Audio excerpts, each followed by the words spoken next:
本日はお忙しい中お集まりくださいまして誠にありがとうございます。そしてインターネット中継をご覧の皆様、お待たせいたしました。ただいまより新日本プロレスレスリングドンタク2022対戦カード発表記者会見を始めさせていただきます。さて、まず今回の大会の概要から私ご案内させていただきます。まず大会のタイトルですが、レスリングドンタク2022、そして日時が2022年の5月1日日曜日17時試合開始となっています。会場は福岡ペイペイドーム、そして主催は新日本プロレスリング株式会社。観戦チケットは現在発売中です。詳しいことは新日本プロレスのオフィシャルホームページをご確認ください。以上、記者の皆様取り扱いのほどよろしくお願い申し上げます。さて、昨日両国大会が終わりまして、早速今日対戦カード発表となるわけです。昨日の流れを受けまして決定したカード、どういった内容になっているのか。では対戦カードにつきましては新日本プロレスリング株式会社菅林直樹会長より発表いただきたいと思います。会長、よろしくお願いします。皆様こんにちは。本日はお忙しいところ報道関係の皆様にはご来場いただきありがとうございます。またファンの皆様にはオンラインでご視聴いただきありがとうございます。早速ですが、私よりレスリングドンタク2022福岡ペイペイドーム大会の全対戦カードを発表いたします。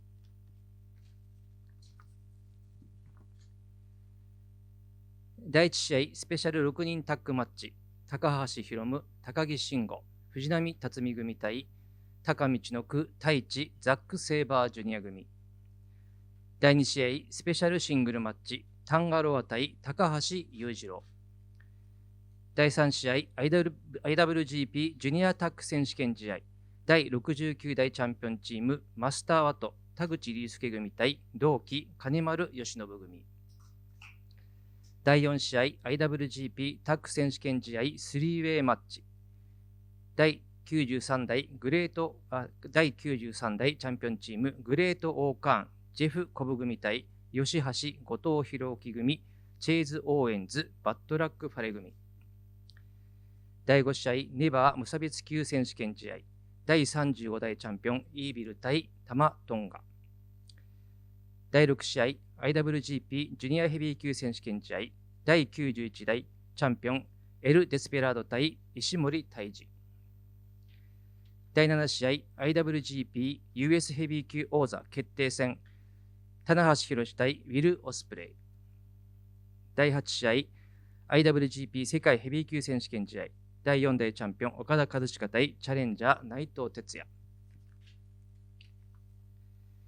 現在の新日本プロレスがご提供できる最高のカードをご用意いたしました。21年ぶりとなる福岡ペイペイドームでの戦いにどうぞご期待ください。また4月25日広島大会ではネバー無差別級6人タッグ選手権試合、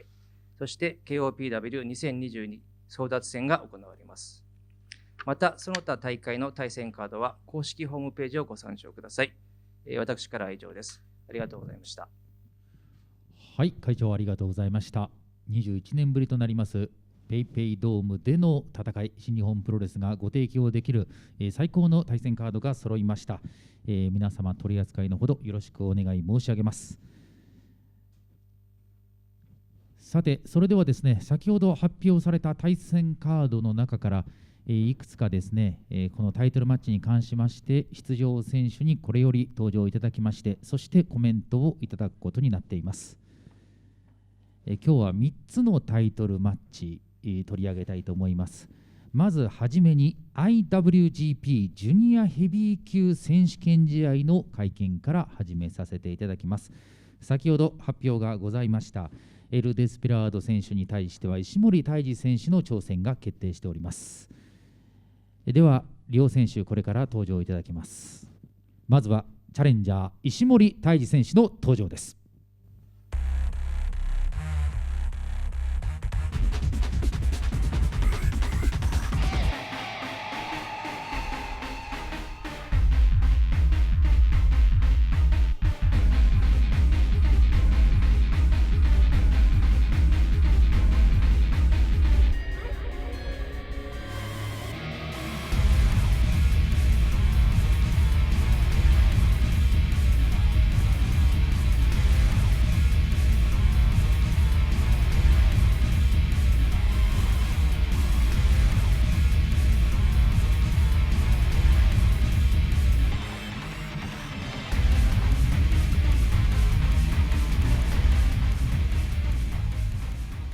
続きましては、昨日は翔選手を破って防衛に成功しましたチャンピオンエル・デスペラード選手の登場です。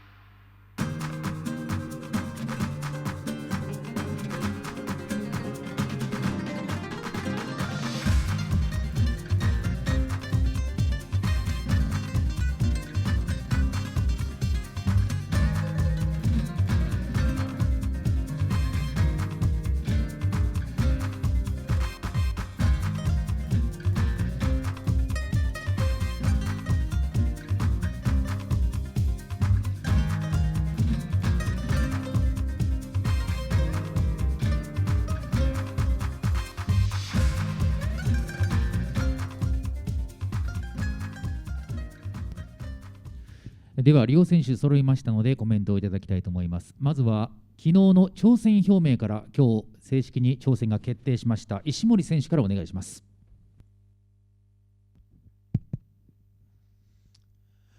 まあ言いたいことは昨日リング上で言ってるし、まあそれを受けてチャンピオンもやるって言ってんだから、それ以上の言葉は必要ないんじゃないですかね、チャンピオン。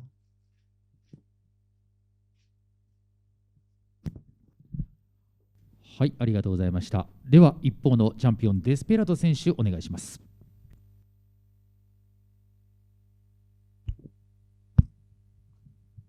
さすがですね。全く同意見です。まあただ今の新日本が用意できる最高のカードを集めたと言われた中で、わざわざ呼ばれたのがこの3つのカードだけだと言うんだったら、まあとりあえずもう少し色つけておこうかなといろいろ今裏で考えてましたが、残念ながら昨日言いたいこと全部言っちゃったんですよね。でもですね、とりあえず言われた通りです。私がチャンピオンである以上、ジュニアのカードが組まれて、その中に俺が入っていないなんてことがあったら最高のカードとは言えないので、まず俺がっていうかな、チャンピオンが出ていること、これが最低条件。その上で挑戦者がどんな人間が来るか、昨日みたいに半分どんな試合になるかっていうのはなんとなく想像がついてしまうような、これは別にショーのこと腐してるわけじゃないですよ。ハウスオブトーチャーのことを落としてるわけじゃない。あれは彼らのカラーだ。が、このクオリティを持った挑戦者を迎えるにあたり、俺もどんな試合になるのか、どんな技術のやり取りになるのか想像もつかない。そういう意味じゃ、まず間違いなく新日本ジュニアの用意できる最高のカードであろうというのは間違いないと思います。まあこれも昨日も言ったんだけどね、第3試合でタイトルマッチ負けておきながらセミの勝者に挑戦表明、これは並大抵の胆力じゃできることじゃありません。俺がもし逆の立場だったら人前に出たくもねえんだよ、負けた後なんてよ。それを全部飲み込んで、あれだけの単価切って、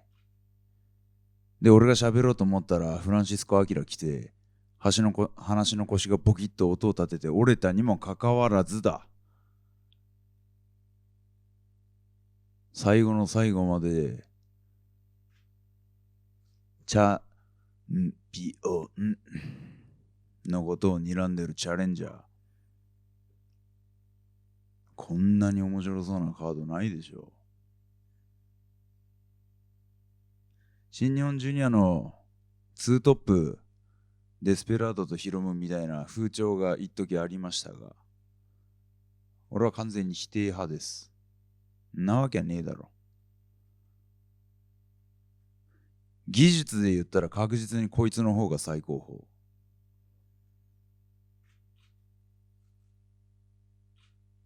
でも一回俺は、まあでもその後負けたからな。俺の方が強いとは言いづらいんですよ。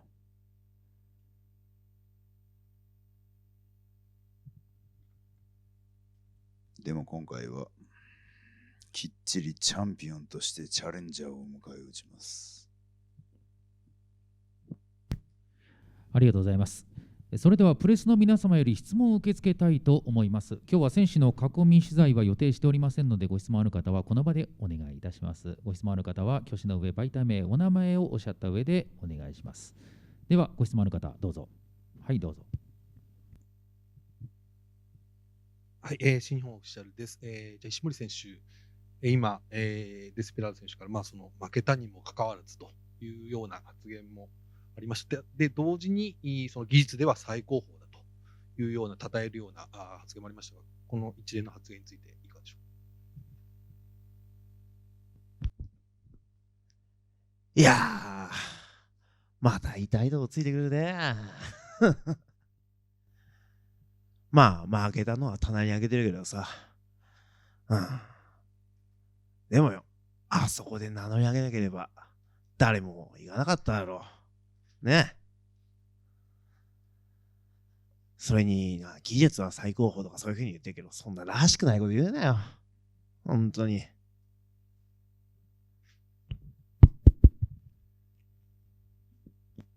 だってチャンピオンがさ、チャレンジャーのことさ、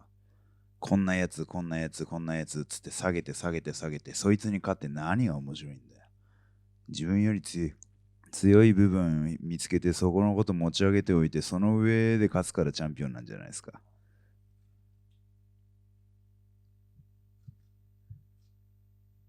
単純に楽しみですよ。はい。他にご質問いかがですか？よろしいですか？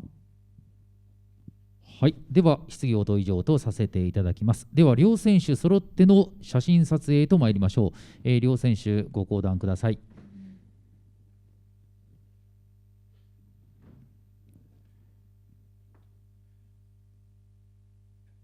では、テーブルの前で両者並んでの写真、フォトセッションいただきます。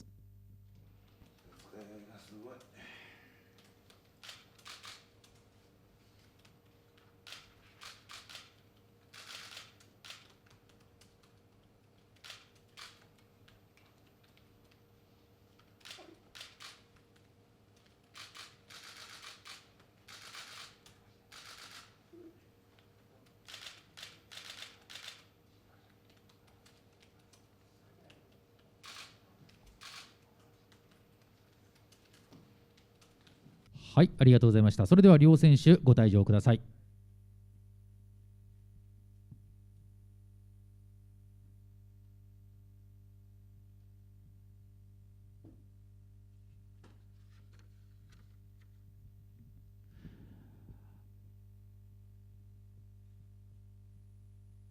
IWGP ジュニアヘビー級選手権試合、エル・デスペラード選手並びに石森泰治選手登場いただきましてコメントを頂戴しました。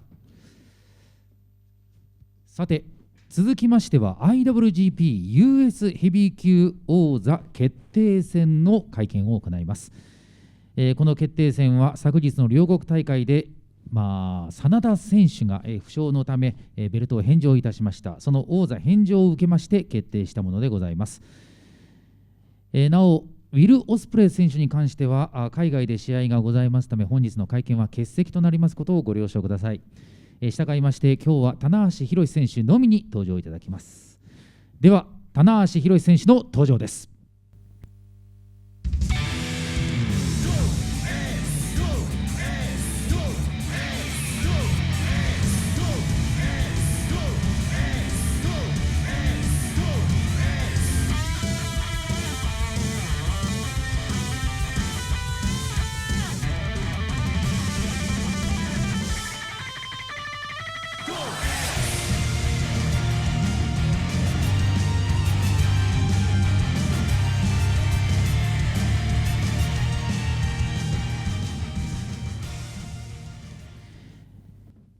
それでは、前チャンピオンにして今回の王座決定戦に出場が決まりました棚橋選手より改めてコメントをいただきたいと思います。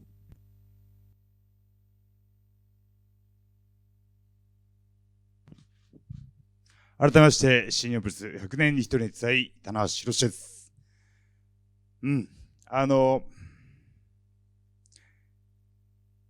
アメリカからね、この US ヘビーを日本に持ってきて、コロナ禍という状況でなかなかこれ US ヘビーを持つ US ヘビーのベルトが持つ意味を、ね、見つけ出しにくい状況ではありましたけども、しっかりね、戦って、このねベルトの価値を高めていくことによって日本とアメリカ世界がね状況が良くなってまたね、交流が盛んにできるようになった時にこの US ヘビーのベルトがね輝き出すようにというふうに思ってましたんで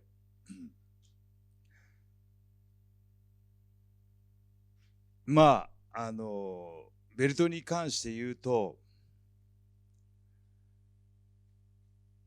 愛かなって思うんですよね。輝かすのはこのベルトを大事に思ってるかどうか、そこにね棚橋とオスプレイの決定的な違いがあるかなと。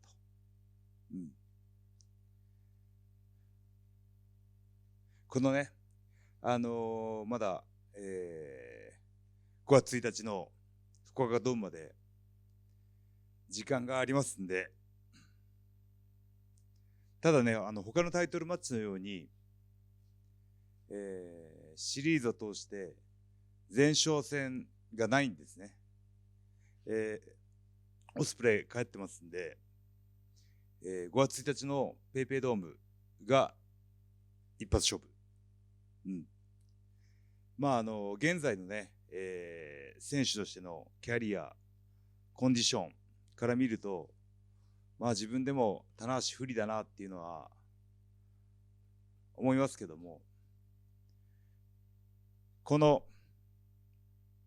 期間、5月1日までどう過ごすか、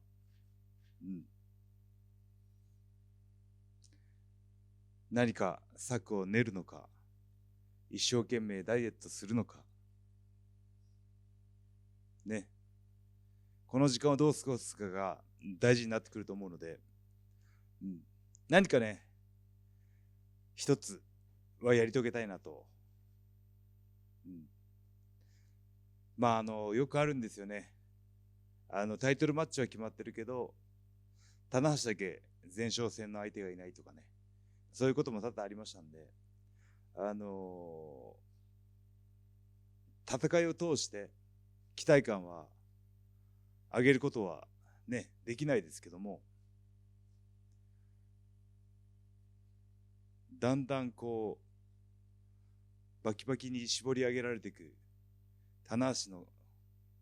コンディションを見て、これはいけるんじゃねえかっていうようなね、違うベクトルでこの戦いを盛り上げていこうと思います。そして、21年ぶりのね福岡ドーム開催なんですけども、21年前は第1試合出てました。本来であれば最高にかっこいいのは当時第1試合出てて、で復活した時にメインイベントっていうのがむちゃくちゃかっこいいんですけども、惜しくもねセミファイナルでした。復活したからにはまたね、続けていきたいという気持ちがありますんで、来年のことを言うと鬼が笑うと言いますけども、来年の福岡ドームメインイベントを目指します。以上です。ありがとうございました。それでは質疑応答を受け付けたいと思います。ご質問のある方、同じように媒体名、お名前をおっしゃった上でどうぞ。はい。はい、新日本オフィシャルです。前回のオスプレイ選手との対戦は、2019年ですかね、G1 で当時まだジュニアだったオスプレイ選手と戦って敗れているとはい。まあその時と今かなり変貌してると思うんですけども、はい現在のオスプレイ選手の印象を改めて。そうですね。まああの当時も、ね、スタミナ、スピードっていうのは素晴らしかったんですけども、さらにそのヘビー級の肉体を得て、パワーっていう、特に体幹ですよね、バランスの良さ、相手を持ち上げる時の瞬発力っていうのは、自分にはないものだなっていうのは思いますね。はい。だからこうなんて言うんだろう、イメージ、ゲームでイメージすると、こういうなんかあるじゃないですか、パワー、スピード、技術、こういう五角形のパラメーターが一個も勝ってねえなっていうのはありますね。はい。年齢ぐらいかな。一個も勝ってない気がするけど、なんかそれでもなんとかするのがプロレスの面白いところかなとは思いますね。はい。他にご質問いかがですか？はい。すみません、週刊プロレス石川です。昨日の両国で澤田さんからある意味指名受ける形というかありましたけど、ある意味澤田さんから指名というか、ぜひ田中さん取ってほしいと言われたことに関して改めてどういう思いがありました？そうですね。そこはね、戦ってて思ったことなんですけども、やはりプロレスに対しての姿勢が近い。プロレスという競技に対して、ファンに対してね、ベルトに対して、そういうものをね大事にしていこうっていうところが、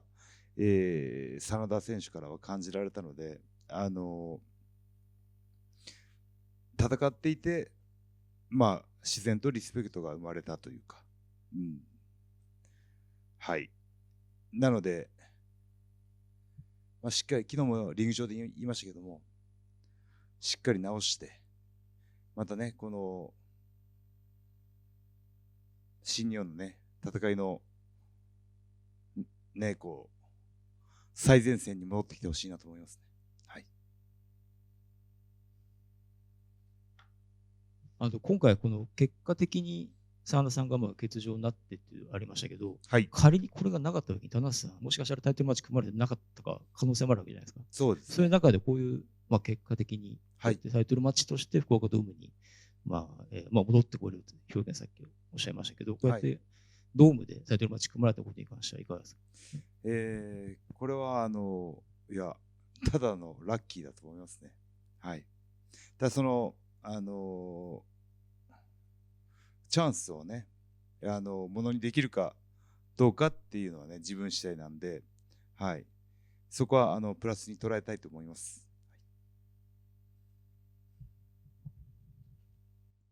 よろしいですか？以上でよろしいですか？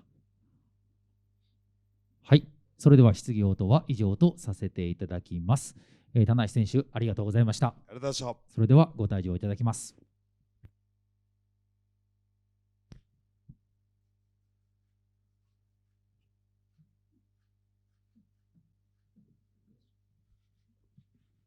ご退場いただきます。以上、IWGP US ヘビー級王座決定戦の会見でございました。この時間は棚橋選手のみでの会見でございます。さて、3つ目のタイトルマッチ、残すところはもちろん IWGP 世界ヘビー級選手権試合の会見です。昨日岡田選手が防衛に成功して、そして岡田選手の口から内藤選手の名前が出てまいりました。チャンピオンが指名する形で今回のタイトルマッチ決定の運びとなったわけでございます。では両選手に登場いただきまして、改めて一夜明けての心境、それからタイトルマッチにかける思い、ご存知のように今年3度目の対決になりますから、そのあたり含めて語っていただくことにしましょう。ではお待たせしました。まずは挑戦者の内藤哲也選手の登場です。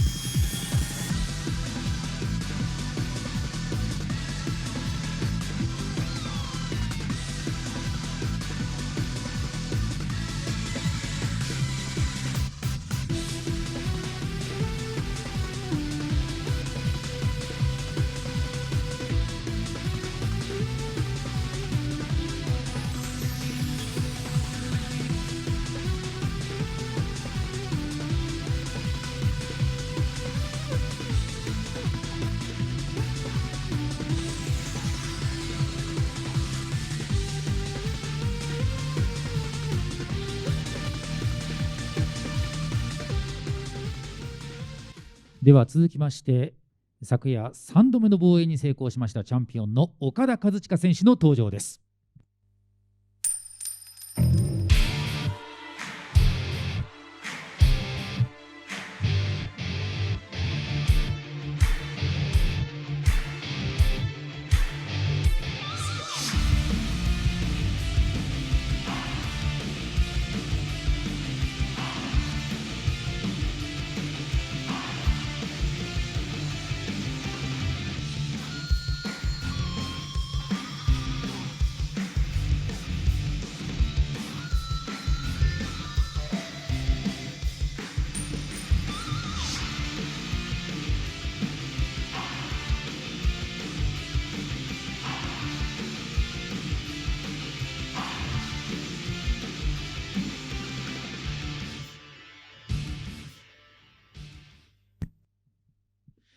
それでは昨日もリング上で顔を合わせていました両者でありますが、改めてここで正式決定を受けましてのコメントをいただきたいと思います。まずは挑戦者の内藤選手からお願いします。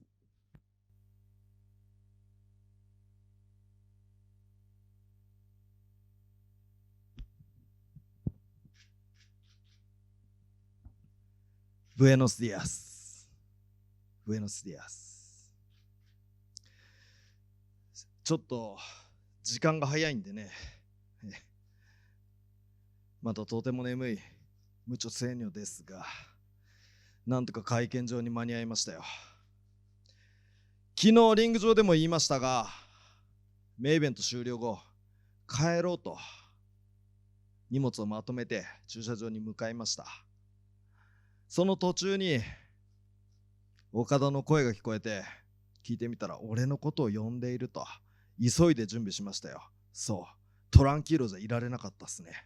かなり急いで準備をし、そしてリングに向かいました。昨日リング上でも言いましたが、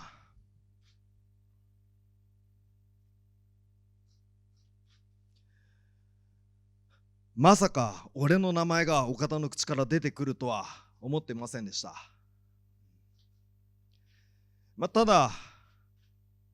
俺は岡田とのロックアップが大好きです。岡田との試合ももちろん好きだけど、岡田とのロックアップが一番好きですね。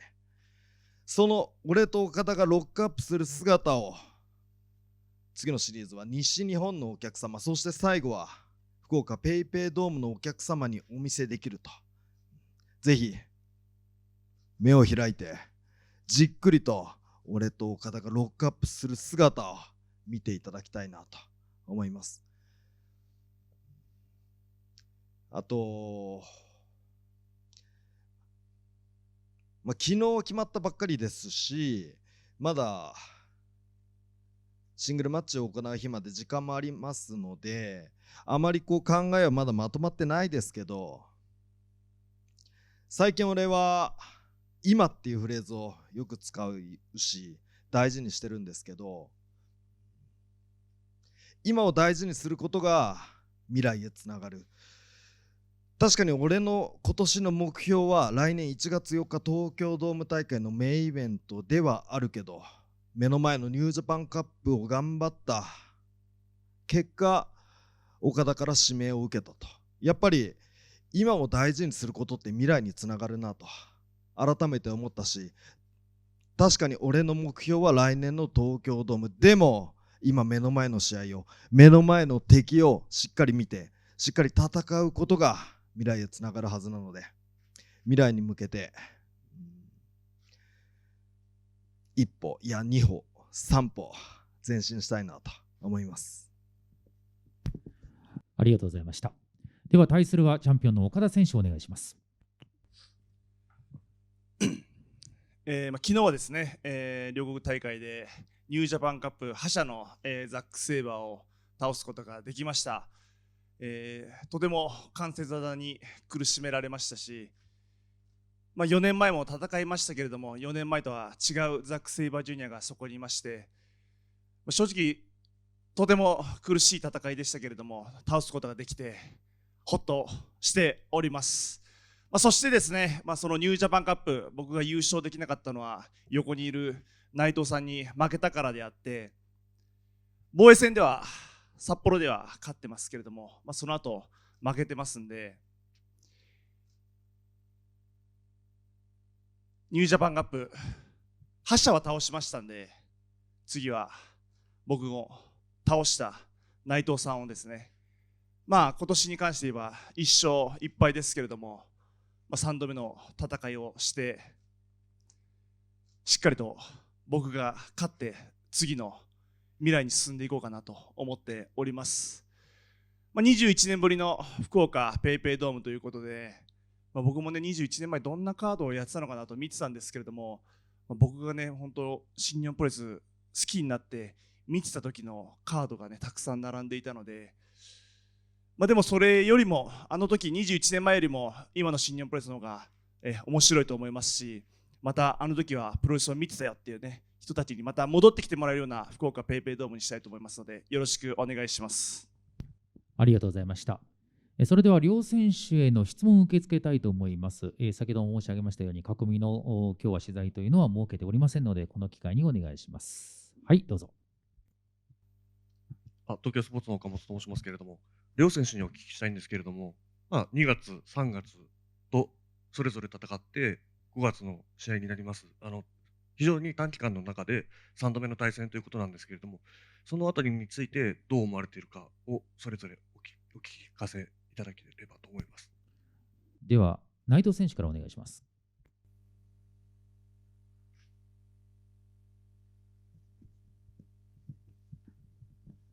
先ほども言いましたが、俺は岡田とのロックアップが大好きなんですよね。だから大好きなロックアップは毎日でもやりたいですし、確かにこんなに短いスパンで何回も岡田とシングルマッチをするのは初めてなので、いろいろと考える部分は非常に大きいですが、もう決まった以上岡田とのシングルマッチ、そしてロックアップを楽しみたいなと、その気持ちの方が強いですね。では岡田選手お願いします。2月、3月、そして次は5月、毎月のようにシングルマッチやってますけれども、それがねもうそういう相手だと思ってますんで、強い相手とやるのがこのベルトをかけた戦いだと思ってますし、お互いが強ければ戦うっていうのはもうね何回も起きることだと思うので、5月から先もまたあるかもしれないですし、でもねその何度も戦うにふさわしい相手だと思ってますんで、楽しむ余裕はない相手ですけれども、しっかりと一戦一戦を充実した戦いにして、僕もしっかりとナイツさんとねロックアップをしていきたいなと思います。結構ねロックアップしようと思ったら避けられてる気もするんですけれども、何度でもやっていきたいなと思います。それだけの相手だと思います。はい、ありがとうございます。他にご質問いかがですか。はい。週刊プロレス市川です。内藤さんお聞きしたいんですけど、一応内藤さんも多分福岡ドーム初めてだと思うんですけど、そのメインイベントという部分ではいかがでしょうか。初めての会場でドームで。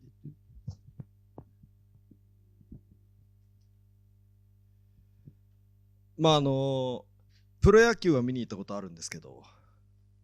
その会場にプロレスラーとして行くのは、プロレスをしに行くのは初めてなので、会場マニアとして非常に楽しみですし、中がどうなってんのかなって探検する時間を設けたいなと思ってます。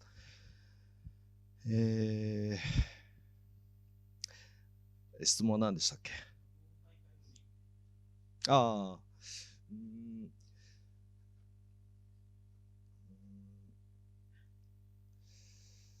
そうだな、確かにドーム大会ではあるんですけど、リングは結局同じリングですし、リングの大きさも変わらないですし、だから特別ドームだからああだこうだあんま思う必要はないのかなと。そんなことよりも目の前の敵をしっかり見て、目の前の敵を倒すことに集中することの方が大事だと思うので、確かに21年ぶりですし、大きい会場ですし、大事な試合であることは間違いないですけど、だからって特別ああだこうだ自分の中で抱えるつもりはない。なんなら普段通りの内藤哲也を福岡のお客様に、そして新日本プロレスワールドテレビ中継を通じて日本中のお客様、全国の世界中のお客様に今の内藤哲也をお見せしたいなと思います。そうですね、岡田さんにお聞きしたいんですけど、あと、今回、短期間と3回目ってことですけど、見る側からしたら、結構短期間で3回目なんで、なんか目新しさというか、そういうのを期待する部分もあると思うんですけど、なんか今回、その見る側とのなんか勝負、戦いみたいな部分で意識するところありますか？正直そこは特に気にはしてなくてですね、何回やっても、新しい部分は出てくるんじゃないかなと思いますし、それはもう何回ももうこんな近い期間で2回もやってますんで、お互いの想像をね超えていかないと勝つことはできないと思うので、そういうのは新しくなると思いますし、今年3回目ですけども、まだまだこう噛んでみたらですね味もすると思いますんで、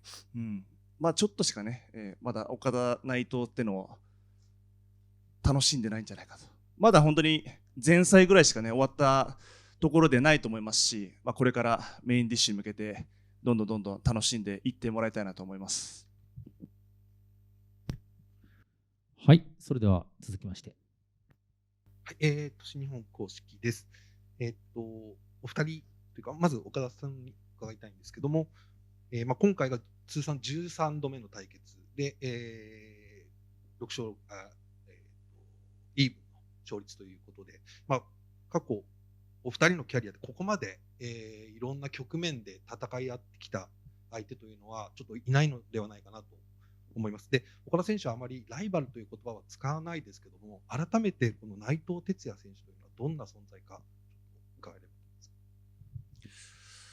います。そうですね、内藤さんは、僕が新日本プロレス入った時に、道場、いて、本当に身近な先輩でしたし、僕もねメキシコいて他団体から新日本プロレスやってきて、新日本プロレスすごいなって思わせてくれた選手が内藤さんでしたんで、内藤さんも本当に僕にいろいろな思いがあると思うんですけれども、僕も初めて新日本プロレスですごいなって思わせてもらった選手ですから、そういう選手が目の前に近くにいてですね、ヤングライの時も何回もやりましたし、それこそ新日本のプレデビュー戦も内藤さんとやりましたし、最初はやっぱ内藤さんを超えていかなきゃいけないっていう、やっぱそういう存在でしたし、その後ねサクッと超えさせてもらいましたけどもでもねその後も何回も戦ってでもやっぱり勝ち越せない中で何回も戦ってる、それはやっぱり僕が新日本プロレス来た時にすごいレスラーだなっていう、そういう僕の目が間違って見る目が間違ってなかったというか、だからこんなにもやってるんだと思いますし、なんだろうな、ライバルではないですけれども、なんかやっぱ、ずっとやっぱ意識し合う、お互いがね、内藤さんも意識してると思いますし、僕もやっぱりね、もうこんなロス・インゴーベルナブレスでハポンの内藤さん、やっぱカリスマ性っていうのはやっぱ羨むところもありますし、だからこそやっぱね何回もやってる仲だと思いますんで、でもねやっぱり負けたくはないので、僕はどんどん先に進んでいきたいなと思ってます。ありがとうございます。じゃあ内藤選手にも伺いたいんですけども、内藤選手にとって岡田選手は改めてどんな存在か教えていただけま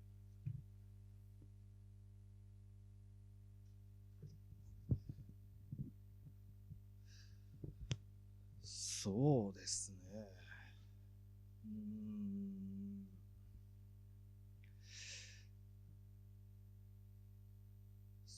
どういう存在か。目障りな存在ですかね。いや、悪い意味じゃなくて、岡田が新日本プロレスに入ってくるって聞いた時から、なんであいつは入門テストを受けずに入れるんだと思ってたし、実際入ってきてから、やっぱり新日本プロレスであり、他の選手の岡田への期待っていうのは俺は感じてたので、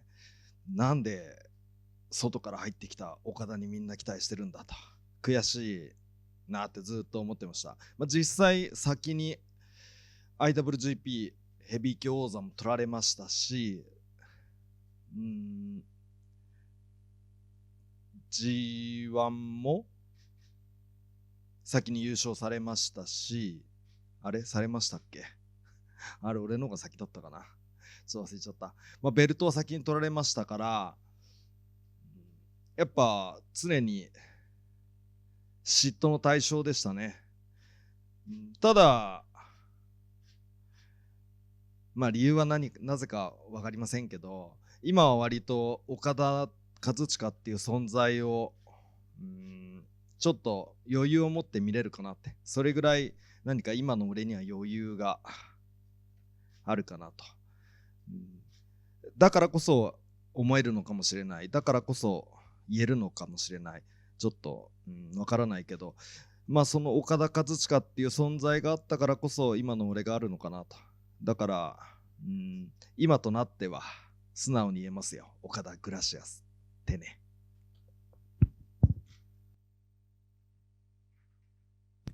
はい、ありがとうございました。それでは質疑応答は以上とさせていただきます。ちなみに G1 で優勝したのは内藤選手よりも岡田選手の方が先ですね。詳しいですね。俺忘れちゃいましたよ。1年ほど早かったですね。詳しいの広島カープだけじゃないんですね。新日本プロレスも詳しいんですね。一応こっちが専門でございます。なるほど。それでは両選手並んでのフォトセッションいただきましょう。ご講談ください。テーブルの前で、両選手並んでいただきます。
よろしいですか。はい、それでは写真撮影以上となります。両選手ご退場ください。ありがとうございました。